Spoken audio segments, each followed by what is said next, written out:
حضرت سیدنا عبداللہ بن عمرو بن عاص رضی اللہ تعالیٰ عنہ کہتے ہیں کہ ایک آدمی حضور نبی علیہ السلام کی خدمت میں حاضر ہوا اور عرض کیا کہ اسلام کی سب سے بہترین چیز کون سی ہے. یہ حضور نبی علیہ السلام سے پوچھا گیا ہے، اسلام کی سب سے بہترین چیز کون سی ہے؟ تو حضور نبی علیہ السلام نے فرمایا اسلام کی سب سے بہترین چیز یہ ہے کہ تو کھانا کھلا مسکینوں کو، سب سے بہترین چیز. لیکن حضرت اب تو ہم مچھلی بھی چھپا کے لاتے ہیں، کسی کو پتہ ہی نہ چل جائے. آج مچھلی پک رہی ہے. اور یاد رکھو حضرت، جو ہمیں سمجھ آئی، بھائی اختلاف کیا جا سکتا ہے لیکن جو سمجھ ہمیں آئی ہے حضرت، آج ہسپتال بھرے ہیں حضرت. آپ ڈاکٹر کے پاس جائیں، سب سے پہلے آپ کو گوشت منع کرے گا، کیونکہ میرے نام کے ساتھ بھی لکھا ہے ڈاکٹر، کیونکہ میں بھی ہومیوپیتھ پڑھی ہے، طب پڑھی ہے، اور انشاءاللہ اللہ نے چاہ تو بڑی جلدی پی ایچ ڈی بھی ہو جائیں گی اللہ کی راہ. میں بڑی دیر سوچتا رہا یار یہ کس طرح ہو رہا ہے. یہ کتابوں میں لکھا ہے حضور نبی علیہ السلام کو گوشت سب سے زیادہ مرغوب تھا. حضور نبی علیہ السلام نے فرمایا گوشت کھانوں کا سردار ہے. وہ یار جس ڈاکٹر کے پاس جاؤ سب سے پہلے گوشت ہی منع کر رہا ہے ہمیں، ہمارے محبوب کو پسند ڈاکٹر منع کر رہے ہیں، یہ کیا ہو کیا رہا ہے. یہ بڑی دیر حضرت سوچا تو پھر کہتے ہیں نا جو قرآن میں ہے وَكُونُوا مَعَ الصَّادِقِينَ، چنگیاں کل جاؤ. چنگوں کے پاس بندے کو بڑے بڑے جواب ملتے ہیں. میں نے آگے بھی بات سنائی ہے.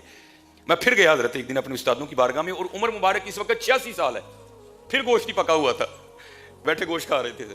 وہ میرے اندر کا ڈاکٹر جاگ گیا. میں نے عرض کی حضور گوشت نہ کھایا کرو، عمر بہت زیادہ ہو گئی ہے، کوئی نقصان ہو جائے گا.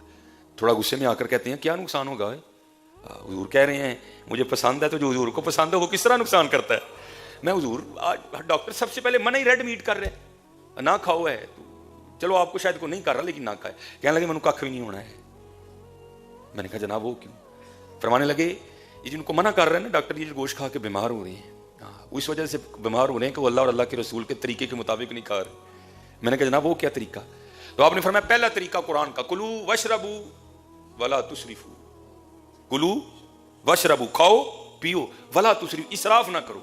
آپ فرمانے لگے میں نے کبھی بھی پیٹ بھر کے نہیں کھایا، پہلی بات یہ.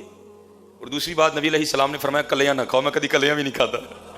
یہ وہ بیمار ہوتے ہیں جو دونوں کلیے توڑتے ہیں. ولا تسرفو، پھر اس کے بعد کلیاں نہ کھاؤ، ونڈ کے کھایا کرو. خدا کی قسم میں لکھ کے دینے کو تیار ہوں، ساری زندگی کھاؤ گے. لیکن جب سے ہم یہ کلا کھانے نکل پڑے ہیں نا تو ان کلے بھی نہیں کھان دے، ڈاکٹر نے سانو بھی موڑ چڑھے. اکیلے نہ کھاؤ. عرض کی حضور اسلام کی سب سے خوبصورت چیز کون سی ہے؟ تو فرمایا کھانا کھلا مسکینوں کو، مسکینوں کو کھانا کھلا. کوشش کرو بھائی، ہمارا تو کام ہی ہے نا کہنا، کیونکہ قرآن کریم میں اللہ پاک فرما رہے ہیں لن تنالوا البر حتی تنفقوا مما تحبون. تو اتنی دیر نیکی کی حقیقت کو نہیں پا سکتا جتنی دیر اللہ کے راستے میں وہ چیز خرچ نہ کرے جو تجھے پیاری ہے. کدی بھیجیے کسی ماڑے گھر مچھی، آپ ہی کھان دے دیں. چلو بٹ ڈاکٹر موڑا نہیں آ رہا سانو، کھاؤ کلے.